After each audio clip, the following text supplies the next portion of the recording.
Uri the surgical strike వంటి సంచలన చిత్రంతో దేశవ్యాప్తంగా గుర్తింపు తెచ్చుకున్న దర్శకుడు ఆదిత్యధర్ తాజాగా ధురంధర్ చిత్రంతో భారతీయ సినీ చరిత్రలో ఒక అరుదైన రికార్డ్ ని తన ఖాతాలో వేసుకున్నారు.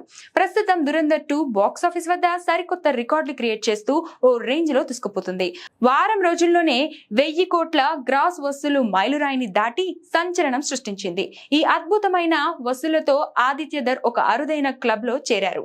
భారతీయ చిత్ర పరిశ్రమలో వరుసగా 2 చిత్రాలతో 1000 కోట్ల రూపాయల వసూలును సాధించిన దర్శకుడిగా రాజమౌళి రికార్డ్ క్రియేట్ చేశారు. బాహుబలి 2, RRR చిత్రాలతో ఆయన ఈ ఘనత సాధించారు.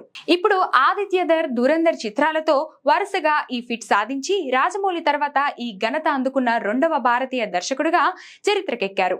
గతేడాది డిసెంబర్ లో రిలీజ్ అయిన ధురంధర్ మొదటి భాగం ఏకంగా 1300 కోట్లకు పైగా వసూలు చేయగా, మార్చి 19న విడుదలైన ధురంధర్ సీక్వెల్ 11 రోజుల్లోనే మొదటి పార్ట్ రికార్డ్ బ్రేక్ చేసింది.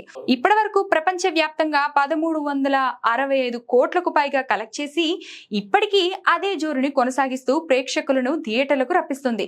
ఇక 1000 కోట్ల క్లబ్ డైరెక్టర్ లిస్ట్ లోకి రాజమౌళి, నితీష్ తివారీ, సుకుమార్, ప్రశాంత్ నీల్, అట్లీ, సిద్ధార్థ్ ఆనంద్, నాగ్ అశ్విన్ వంటి దర్శకులు ఉన్నారు.